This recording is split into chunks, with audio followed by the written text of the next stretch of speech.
का अपना अपना जरिया है, अपना अपना तरीका। जैसे बच्चे पढ़ाई करते हैं, एक ही मास्टर हर बच्चों को एक ही सब्जेक्ट पढ़ाता है, लेकिन उसमें क्या है, कोई बच्चा फर्स्ट क्लास आता है, कोई 80% मार्क लाता है, कोई 60 लाता है, कोई 30 लाता है, कोई जो है 10 में ला कर आ जाता है।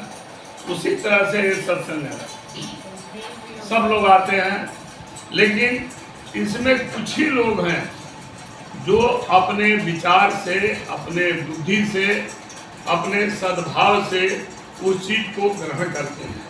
ये नहीं है कि मैं जो सत्संग कर रहा हूँ ये सिर्फ मेरे द्वारा ही सत्संग कहा जाएगा, नहीं। भगवान की भक्ति और भगवान का ध्यान आप जहाँ भी रहिए, जिस हालात में रहिए, सुमिरन करते रहिए, भजन करते रहिए, प्रभु का नाम जपते रहिए, जिस हालात में रहें।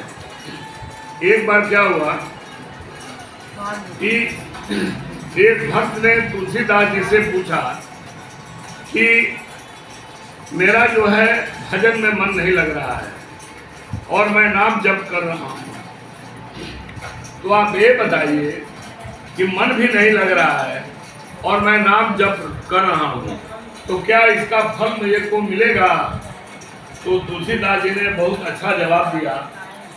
तुलसीदास जी बोले, उसको पत्र में लिख कर बताए कि जिस तरह से खेत के अंदर बीज कैसे भी डाल लीजिए, उल्टा सीधा ऊपर नीचे, लेकिन वो जाकर खेत में जम जाता है, उसी तरह से भगवान का भजन, भगवान का कीर्तन, भगवान का सुमिरन जिस हालात में आप कीजिए, चाहे मन से कीजिए, चाहे बिना मन का कीजिए, लेकिन उसका फल जो है जरूर मिलेगा।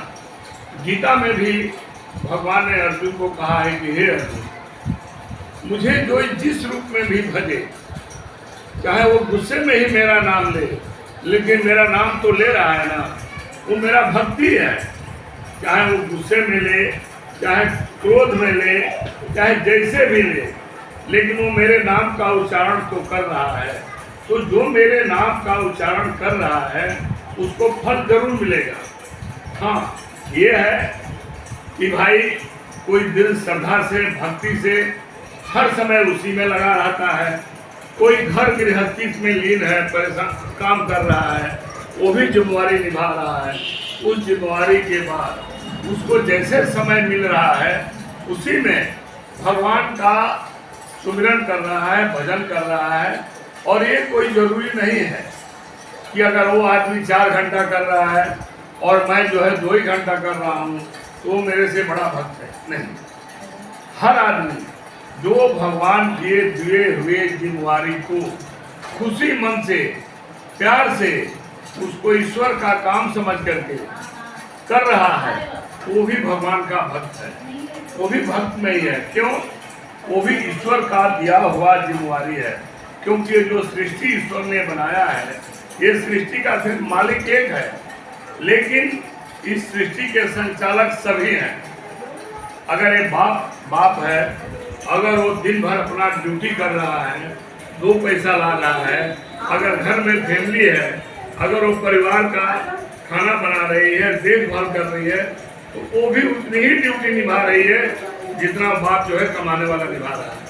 क्योंकि पैसा तो ला रहा है कमा करके, लेकिन उस पैसे को सुव्यवस्थित ढंग से चलाना, सबका हिसाब रखना, सबका देखभाल करना वो आदमी नहीं कर सकता है। उसके लिए भगवान ने औरत को ही नियुक्त किया हो, इसीलिए वो उनकी ड्यूटी है कि जो ईश्वर ने हमें जिम्मेवारी दिया है उस जिम्मेवारी को हम लोग पूरा करें। क्यों?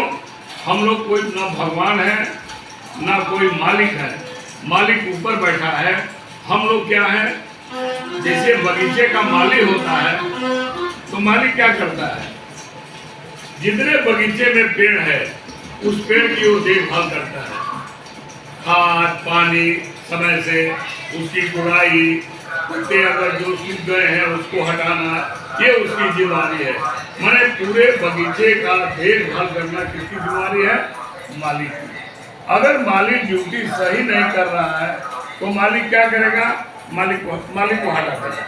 उसी तरह से अगर हम लोग अपनी ड्यूटी जो ईश्वर ने दिया हुआ है हमें जिम्मेवारी, अगर उस जिम्मेवारी को नहीं निभाते हैं, सब काम छोड़ दिए, बच्चों को छोड़ दिए, परिवार को छोड़ दिए और दिन भर भजन में लगे हैं, तो भी भगवान नहीं सुनेगा।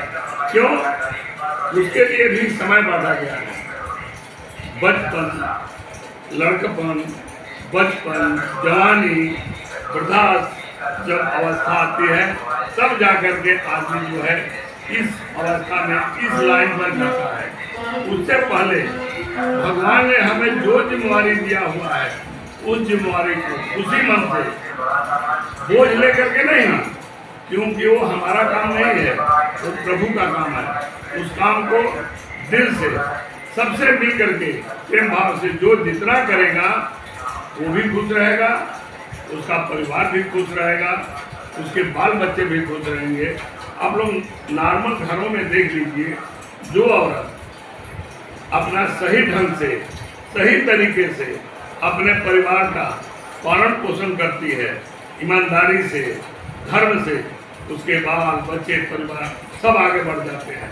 और जो करती भी है और ऊपर से टेंशन भी लेती है, दूसरे को बुरा भला कहती भी है, घर में कलह करती है, न परिवार में कोई सुख से खाना बनता है, लोग खा नहीं पाते हैं, तो बाद में होता क्या है, न तो उसके बच्चे सही निकलते हैं, न परिवार सही निकलता है, सब तितर बितर बिखर जाता है। इसीलिए कहता हूँ, जो ईश्वर ने जिम्मेवारी दिया है, उस जिम्मेवारी को खुशी से, मन से, प्रसन्न होकर के उसको कीजिए।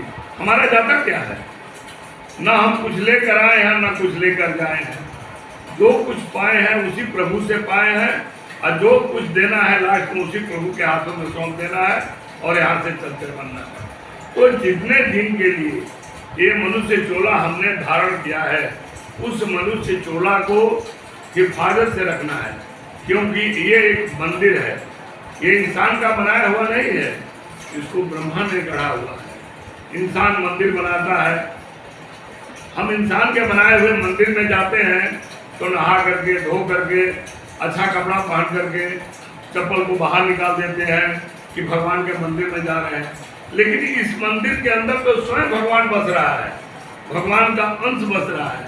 अगर इसको हम साफ सुथरा नहीं रखेंगे, साफ सुथरा का मतलब क्या है, मन के अंदर बसे हुए विकारों को दूर करना, किसी के प्रति घृणा नहीं रखना, किसी के प्रति द्वेष नहीं रखना, क्योंकि जितना हम दूसरों के प्रति घृणा और द्वेष रखेंगे उसमें हमारा ही नुकसान है, उसका तो कुछ नहीं बिगड़ेगा, क्योंकि न वो देख रहा है न वो सुन रहा है।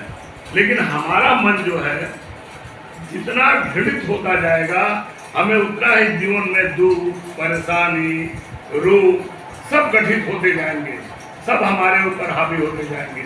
और जब हमारे ऊपर हावी होते जाएंगे तो उस हालत में इंसान की दुर्दशा क्या हो जाती है।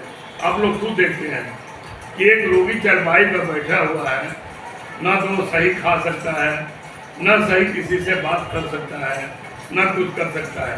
वही अवस्था इंसान की हो जाती है।